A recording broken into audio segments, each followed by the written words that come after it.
Hello everyone, welcome to excellent warrior. Friends, आप लोग पूछ रहे थे कि हम जो बुक पढ़ा रहे हैं उसका कवर फोटो आप लोग पूछ रहे थे, तो हम आपको बता दें कि ये देखिए घटना चक्र का है 2023-24 का, और ये पूर्वालोकन है। इसमें जो है आपका बॉक्स में क्वेश्चन का डिटेल भी दिया गया है, और इसमें जो है हमारा 35 नंबर तक का क्वेश्चन हो गया था, और आगे के क्वेश्चन आज हम देखेंगे। तो चलिए पेशेंस बनाए रखिए।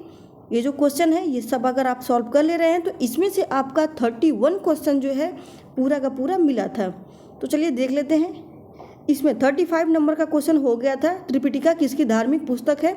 इसका आंसर हो गया था बौद्ध। आगे क्वेश्चन है आपका 36 नंबर का, त्रिरत्न या तीन रत्न जैसे सटीक ज्ञान, सच्ची आस्था और सटीक क्रिया जो है निम्न में से किससे संबंधित है। ठीक है, ये क्वेश्चन हो गया आपका किससे संबंधित है। तो वो है दोस्तों आपका जैन धर्म से। क्या है क्वेश्चन? त्रिरत्न, तीन रत्न जैसे सटीक ज्ञान, सच्ची आस्था और सटीक क्रिया, ये किससे संबंधित है? जैन धर्म से संबंधित है।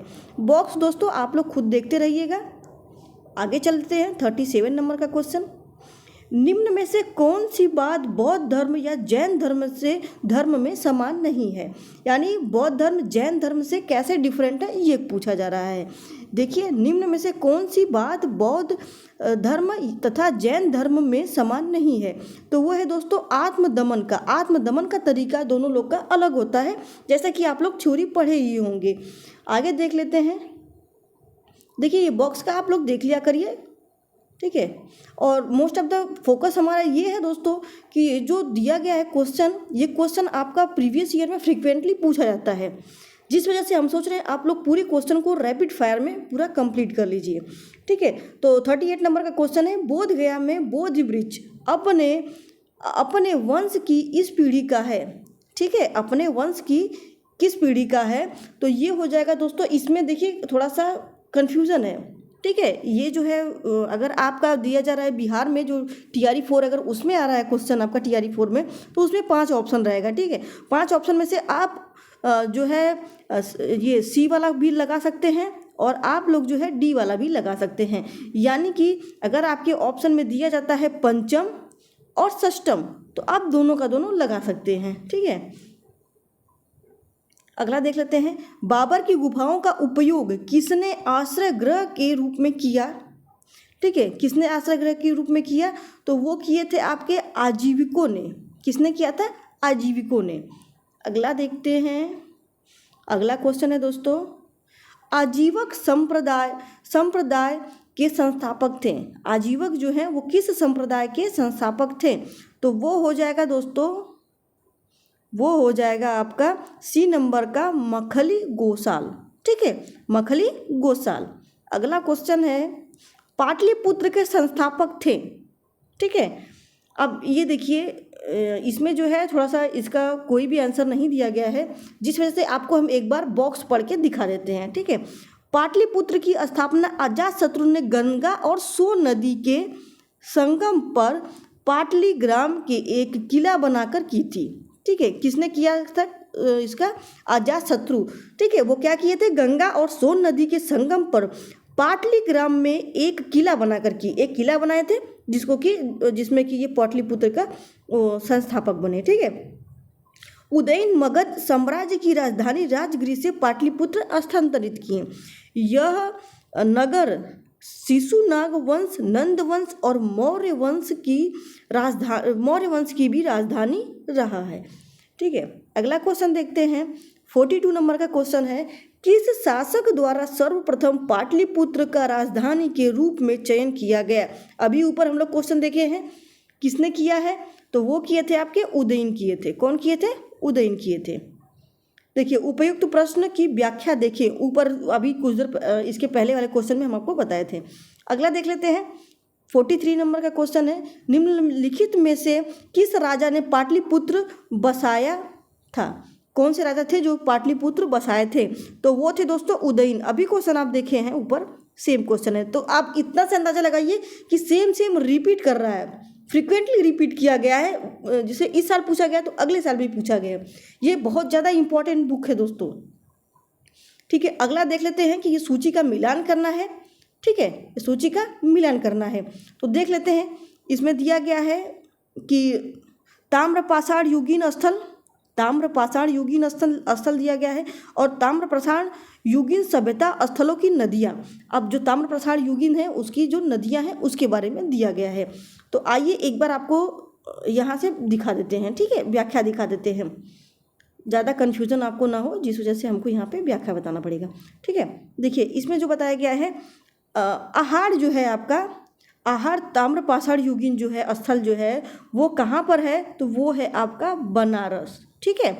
उसके बाद है कायथा, तो कायथा है आपका काली सिंह में, ठीक है। स्वालदा आपका कहाँ है, ताप्ती में है, ठीक है, ताप्ती नदी है वहाँ पे। मलवा कहाँ है, मलवा में जो है आपका नर्मदा नदी है। कौन कौन सा है, आहार में है आपका बनारस, उसके बाद कायथा में है आपका काली सिंह नदी, उसके बाद स्वालदा में है आपका ताप्ती नदी, मालवा में है आपका नर्मदा नदी।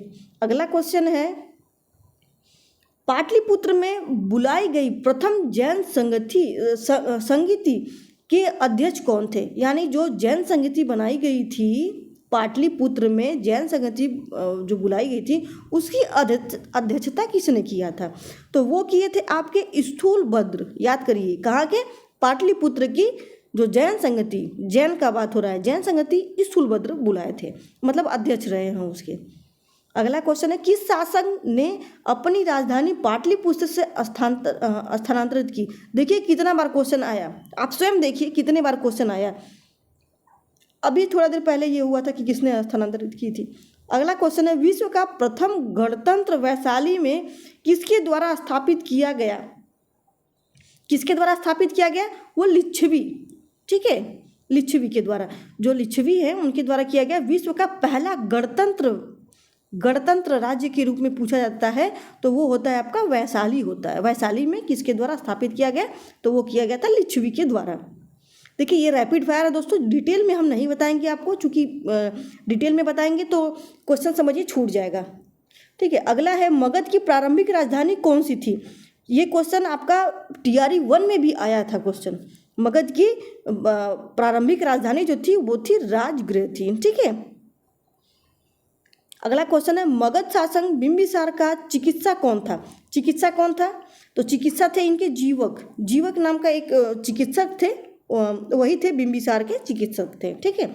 मगध शासन के बिंबिसार, ठीक है, मगध शासन जो था उसी के जो बिंबिसार थे उनके जो चिकित्सा थे उनके कोर्ट में दरबार में, तो वो थे जीवक थे। अगला क्वेश्चन है अजातशत्रु के वंश का नाम क्या था। अजातशत्रु के वंश जो थे वो थे गुप्त वंश, ठीक है। अजातशत्रु के वंश का नाम था गुप्त वंश, ठीक है। आगे देख लेते हैं दोस्तों, सैंड्रो-कोट्स से चंद्रगुप्त मौर्य की पहचान किसने की। सैंड्रो-कोट्स जो होता है एक, ये समझिए ये वो होता है टेक्निक होता है सैंड्रो-कोट्स, उससे जो है चंद्रगुप्त की पहचान किसने की थी, तो वो किए थे विलियम जोन्स, ठीक है। जो हमारे ये जो ब्रिटिशर्स है विलियम जोन्स, वही सैंड्रो-कोट्स से जो है चंद्रगुप्त मौर्य की पहचान किए थे। अगला क्वेश्चन देख लेते हैं, अगला है 52 नंबर का, ब्रह्मलिपि को सर्वप्रथम किसने पढ़ा। ब्रह्मलिपि जो हमारी होती है एंशियंट लिपि, वो किसने पढ़ा था, तो ये पढ़े थे आपके जेम्स प्रिंसेप। कौन किए थे, जेम्स प्रिंसेप। अगला क्वेश्चन देखते हैं, कालिदास के कुमार संभवम में किस पौराणिक चरित्र के जन्म की कहानी है। किस लिखा है यहाँ पे, किसके होना चाहिए, किसके पौराणिक चरित्र के जन्म की कहानी है, जन्म की किसकी कहानी है, तो वो है दोस्तों कार्तिकेय की। कार्तिकेय की जो उल्लेख मिलता है वो किसमें मिलता है, कुमार संभवम में, जो कि कालिदास के द्वारा लिखा गया है। अगला क्वेश्चन देखते हैं, मेगस्थनीज की पुस्तक का नाम क्या है। इससे तो आसान कोई क्वेश्चन हो ही नहीं सकता है, इंडिका, ठीक है। आपको पता ही होगा कितना क्वेश्चन पूछा गया है, ये आप बस रिवीजन करते जाइए दोस्तों, रिवीजन करने के लिए ये क्वेश्चन है, ठीक है, ये रिवीजन है केवल, इसका बेसिक मतलब वही है, इसका रिवीजन करते चलिए, ठीक है। अगला क्वेश्चन है आपका बृहद संहिता, इसमें देखिए सूची पुस्तक और लेखक को वो बताना, मेल कराना है, ठीक है, ठीक है, मेल कराना है। तो चलिए देख लेते हैं, बृहत संहिता जो है वो किसके द्वारा लिखी गई है, वो बराहमिहिर के द्वारा लिखा गया है। मूसिका मसा किसके द्वारा लिखा गया है, वो अतुला के द्वारा लिखा गया है। राज तरंगिणी किसके द्वारा, कलह के द्वारा लिखा गया है। विक्रमादेव चरित्र विलह के द्वारा लिखा गया है। विक्रमादेव चरित्र याद कर लीजिए, ब्रह्म संहिता वारामिहिर के द्वारा, मूसिका मसा अतुला के द्वारा, राज तरंगिणी कलह के द्वारा, विक्रमादेव चरित्र विलह के द्वारा। अगला क्वेश्चन है, इंडिका के लेखक कौन था। देखिए अभी थोड़ा देर पहले क्वेश्चन ये आया था, बस पूछने का तरीका बदल गया। इंडिका के लेखक मेगास्थनीज थे, ठीक है। अब इसके पहले जो क्वेश्चन था उसमें था कि मेगास्थनीज कौन सी पुस्तक लिखी है, तो वो इंडिका था, बस पूछने का तरीका बदला है। 2005 2015 पहले 5 में आया था, ये 15 में आया है। क्वेश्चन हमेशा रिपीट होता रहता है दोस्तों। मेगास्थनीज दूत था, मेगास्थनीज किसका दूत था, वो दूत था, वो इंडिया में आया था, तो वो था सेल्यूकस निकेटर का, ठीक है, सेल्यूकस का ये था दूत था मेगास्थनीज। अगला क्वेश्चन है, अंतिम मौर्य साम्राज्य था, अंतिम मौर्य साम्राज्य क्या था दोस्तों, वो कौन था, वो था बृहद्रथ। ये क्वेश्चन बार बार पूछता है कि अंतिम शासक कौन रहा मौर्य वंश का, ठीक है, तो वो है बृहद्रथ। ये क्वेश्चन बहुत ज़्यादा ही इम्पोर्टेंट है दोस्तों, बहुत बहुत बहुत इम्पोर्टेंट, ठीक है। किस अभिलेख में रुद्रदामन प्रथम की विभिन्न उपलब्धियां वर्णित हैं। रुद्रदामन प्रथम की जो उपलब्धियां हैं वो किस में वर्णित हैं, तो आइए देख लेते हैं, क्वेश्चन आपको दिखा करके आंसर लगाएंगे, ठीक है। तो इसमें देखिए जो जूनागढ़ है आपका, जूनागढ़ देखिए जूनागढ़, ठीक है, उसमें जो है जो उपलब्धियां हैं, किसकी उपलब्धियां हैं, ये है रुद्रदामन प्रथम की विभिन्न उपलब्धियां किस में वर्णित गई हैं, जूनागढ़ जो है वहाँ पे उल्लेखित की गई हैं, उपलब्धियां वहीं पे लिखी गई हैं, ठीक है। अगला क्वेश्चन देख लेते हैं, कैलाश मंदिर किस वंश ने और किस राज्य में बनवाया है। कैलाश मंदिर का नाम आप बहुत सुने होंगे, तो कैलाश मंदिर का जो निर्माण करवाया गया था वो तमिलनाडु के पल्लवों के द्वारा करवाया गया था। तमिलनाडु में पल्लवों के द्वारा करवाया गया था। किसका निर्माण करवाया गया था दोस्तों, तो ये करवाया गया था कैलाश मंदिर का, ठीक है। हम रिपीट कर रहे हैं जिस वजह से कि आप लोग को जो है ये चीज़ तैयार हो जाए। अगला क्वेश्चन देख लेते हैं, कौटिल्य लेखक और पुस्तक को बताना है। कौटिल्य जो है वो क्या लिखे थे, तो वो लिखे थे दोस्तों अर्थशास्त्र लिखे थे। पाणिनि क्या लिखे थे, अष्टाध्यायी लिखे थे। ये क्वेश्चन बहुत इंपॉर्टेंट है दोस्तों। कामंदक कौन लिखा था, तो ये नीतिसार लिखे थे कालिदास कुमार संभवन। कालिदास का अभी थोड़ी देर पहले ये वर्णन आया था कालिदास का। अगला देख लेते हैं, निम्नलिखित राजाओं में से किसका जैन धर्म के प्रति भारी झुकाव था, तो ये था दोस्तों खारवेल का। खारवेल जो लोग जो थे उनका जो है जैन धर्म के प्रति जो है ज़्यादा झुकाव था खारवेलों का। अगला क्वेश्चन है, कलिंग नरेश खारवेल का संबंध था, तो किससे संबंध रहा है इनका, एक बार बॉक्स देख लेते हैं दोस्तों।